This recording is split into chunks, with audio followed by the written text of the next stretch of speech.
Plastic polybag বন্ধ হয়ে গেল কেন? সে কি দিদি, আপনি জানেন না বুঝি? সমগ্র পৃথিবীতে প্লাস্টিক দূষণে মানব সভ্যতা আজ বিপদের মুখে। তাই না? শুধু তাই নয় দিদি, আপনার প্রয়োজনীয় খাদ্যদ্রব্য যে পিপিতে রাখছেন সেখান থেকে কম আণবিক ওজনের টক্সিন নির্গত হয়, যা আপনার ওই প্রয়োজনীয় খাদ্যদ্রব্যকে খুব বিষাক্তভাবে দূষিত করে।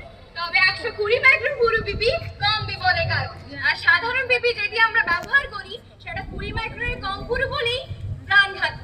শুধু তাই নয়, আমরা পিপি যেভাবে ব্যাপক ব্যবহার করছি তার ফলে 2050 সাল নাগাদ সমুদ্রের মাছের থেকে প্লাস্টিক বর্জ্যই বেশি হয়ে যাবে। দিদি, আমারও কিছু বলার আছে। বলুন।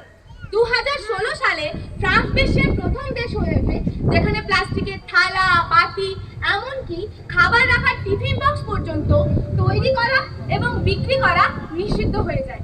আইন করে বলা হয় যে প্রায় 50% জৈব উৎস উপাদান দিয়ে এইসব জিনিস তৈরি করতে হবে, যেগুলো বাড়িতেই কম্পোস্ট করা যেতে পারে। হ্যাঁ, বিশ্বের অনেক দেশ প্লাস্টিকের উৎপাদন ও ব্যবহার কমানোর প্রতিশ্রুতি দিয়েছে।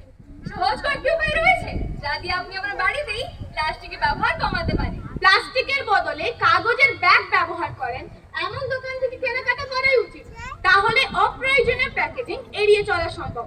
সব থেকে ভালো হবে আপনারা যদি স্কুপ শপ থেকে কেনাকাটা করেন, তাহলে তো প্লাস্টিক প্যাকেজিং এর আর কোনো ব্যাপারই নেই। প্লাস্টিকের আরেকটি সম্ভাব্য বিকল্প হলো গ্লাস, মানে কাঁচ।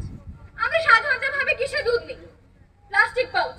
সাবনিয়া মুলি ধরুন আর মধ্যে ডেইরি ধরুন, ওটি করবেন না।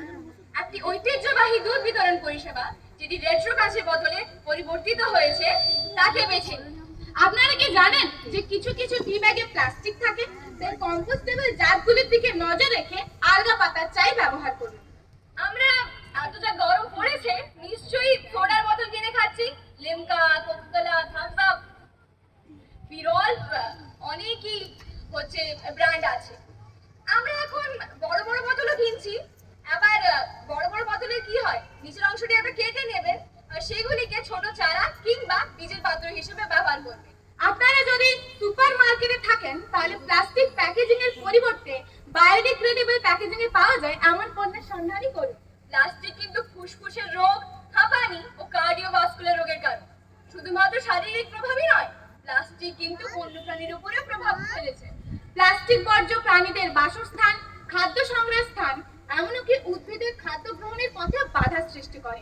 শুধুমাত্র জলজ প্রাণী বা উদ্ভিদ নয়, আমরা মানুষেরাও এই প্লাস্টিক বর্জ্যের কারণে প্রত্যক্ষ ও পরোক্ষভাবে বিপদগ্রস্ত হয়ে চলেছি। তাই আপনারা হয়তো শুনলে অবাক হবেন যে থাইরয়েড হরমোনের ক্ষরণ এই প্লাস্টিক বর্জ্যের কারণেই হয়। তাই প্লাস্টিক বর্জ্য আর